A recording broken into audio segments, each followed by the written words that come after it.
While the War of 1812 battlefields centered on Upper and Lower Canada, soldiers came from across the British colonies, including the colony of Newfoundland.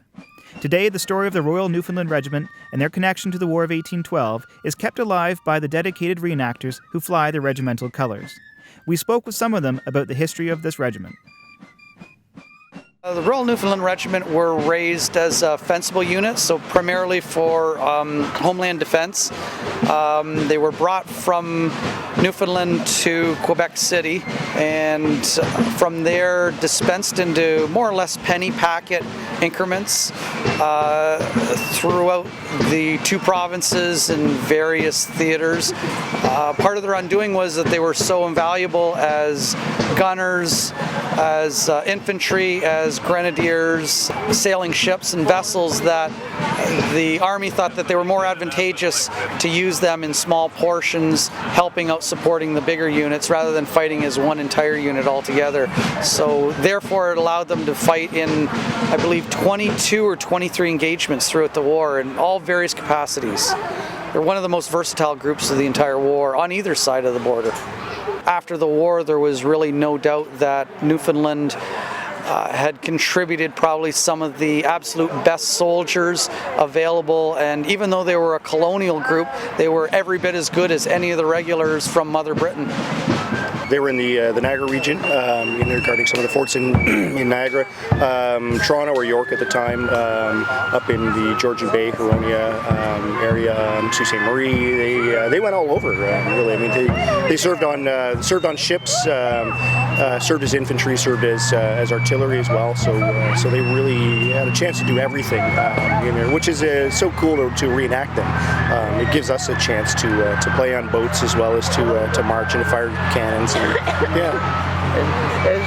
As the Royal Newfoundland Regiment, they were all familiar with being on ships as well as the infantry. They were in the infantry. So when the War of 1812 started, the regiment was split, and they put half as sailors and half as infantry. So they were never given the awards that they should have been, because the regiment should serve as more than 50% strength to get battle honors.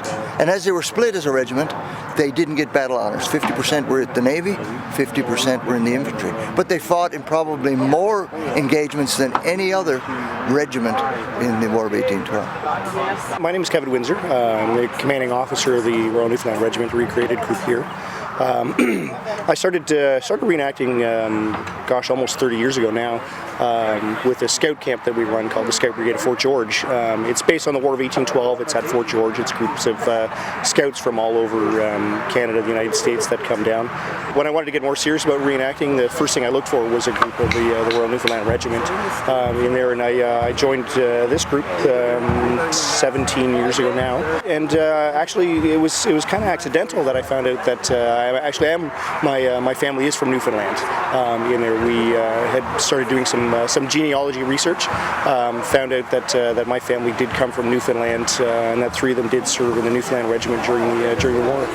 The regiment has a great source of pride in their tracing their lineage back to the original Royal Newfoundland Regiment, and they're really trying to stress the importance of the regiment, their contribution to the War of 1812, and how they were sent really from their homes to another colony to fight in Upper Canada. I'm Rick Peterson, and the regiment that I portray is the Royal Newfoundland Regiment. As a group, we also portray the U.S. Marine Corps. I've been part of the hobby for 17 years. As a youngster, I was always fascinated with history. I've always loved 1812, and I just basically sought out the group, local group, just as a general member of the public, and came out to see what they were all about, and that was 17 years ago, and here I am.